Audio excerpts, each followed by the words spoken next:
Welcome to Comment with me, George Galloway, here on Press TV, still the voice of the voiceless. Comment is the big conversation, the great debate, but it can only be either of those if you join in. That's why, above all, I need your telephone calls. 44-208-601-4555.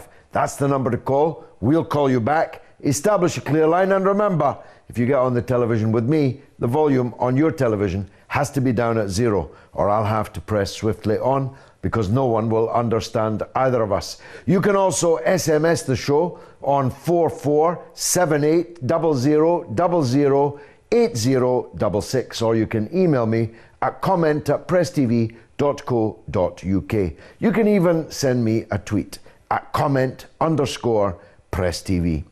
Tonight we're asking a very big question. Who benefits from Islamophobia? It's breaking out everywhere. In France, there have been more than 100 Islamophobic attacks since the mass murder by three fanatics, killing Jews in a grocer's shop, a kosher grocer's shop, just innocent people doing their shopping. Some of them rescued, incidentally, by a Muslim from Mali. 2 police officers, cartoonists, journalists, workers, and even visitors to the controversial French magazine Charlie Hebdo.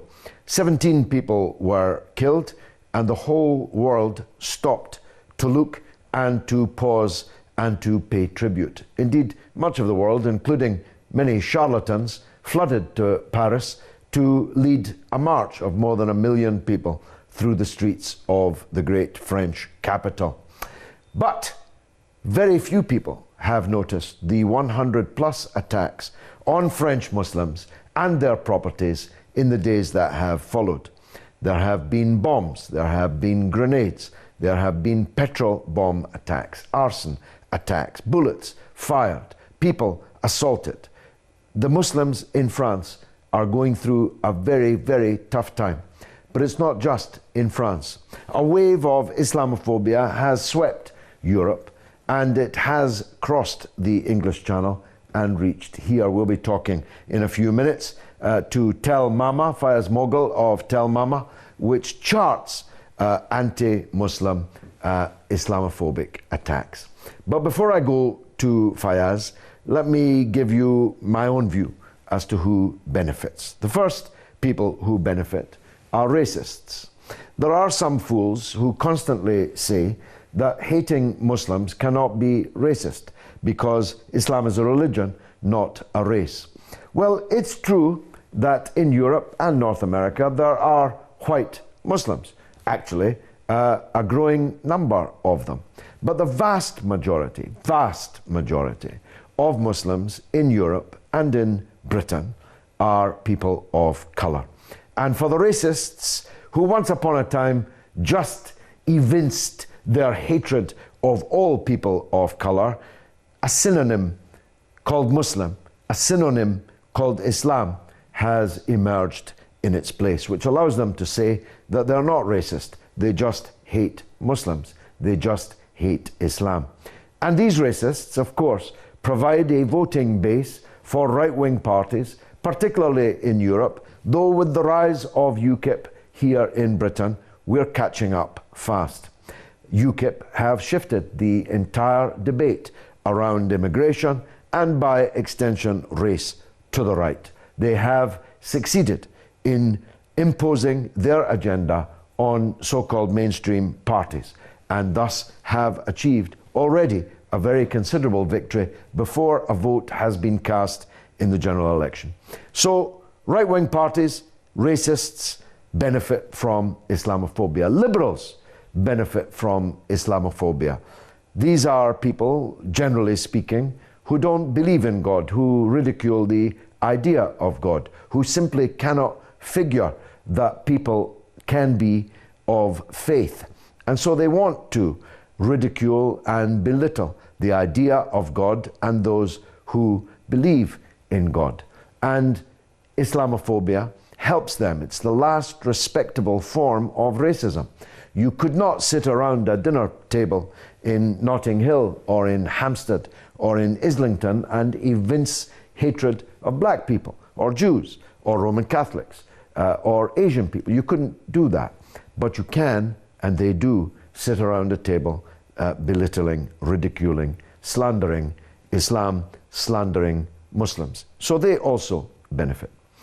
Israel benefits from Islamophobia because Netanyahu and people like him place themselves in this narrative that we are you, you are us, and they are the other. And you see what we're up against. You see what happened in Paris. We face that kind of danger every single day.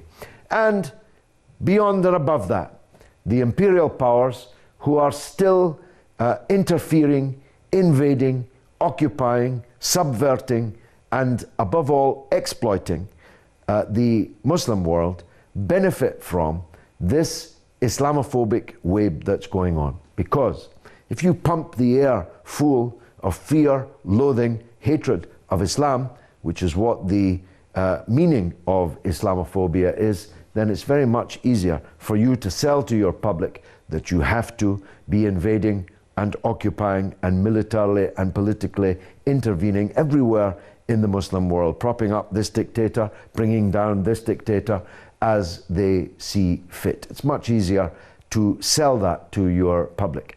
It's also much easier to sell to your public that they themselves are in danger, and that when in danger, cling to nanny, cling to nurse for fear of something worse, as the English say.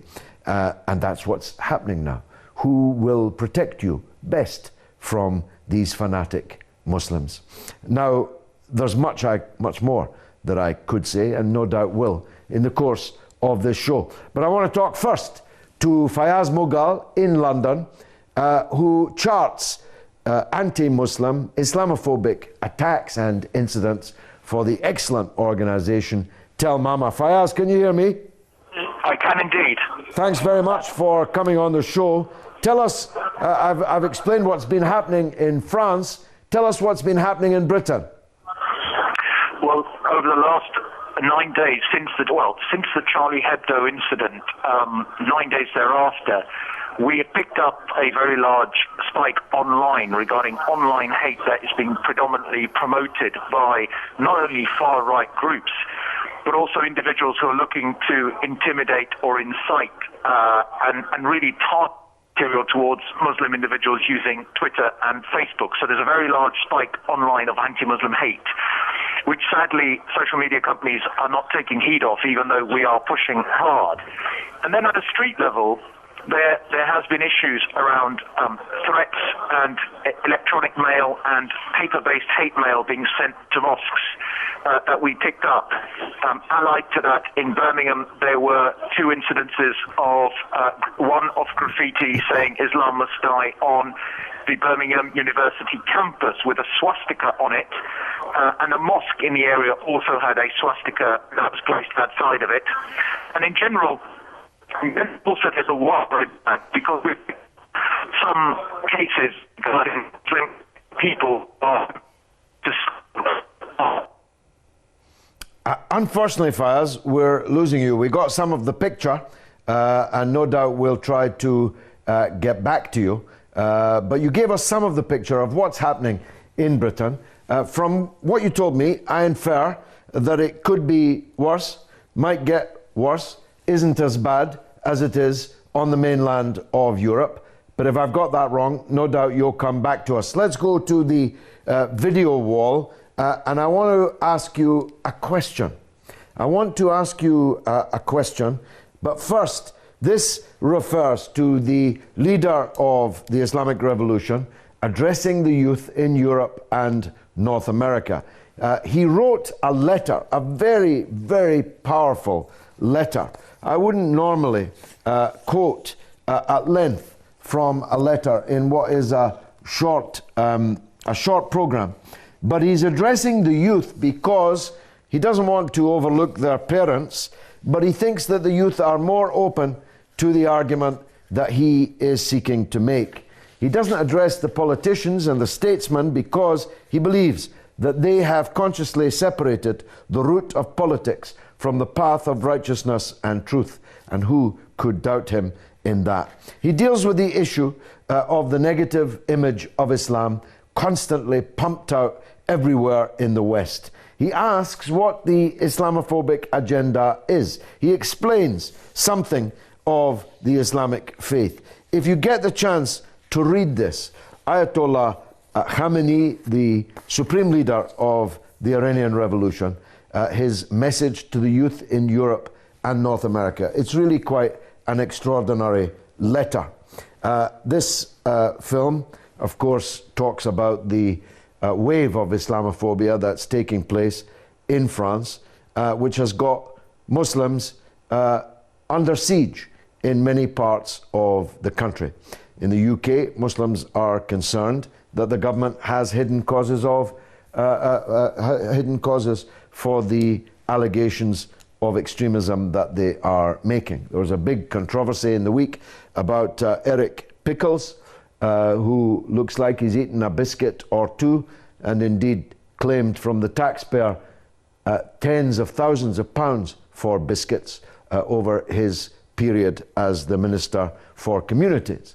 Eric Pickles sent a letter to every mosque in Britain asking what the Muslims were going to do to show that they were British, that they had a right and a reason to be in this country.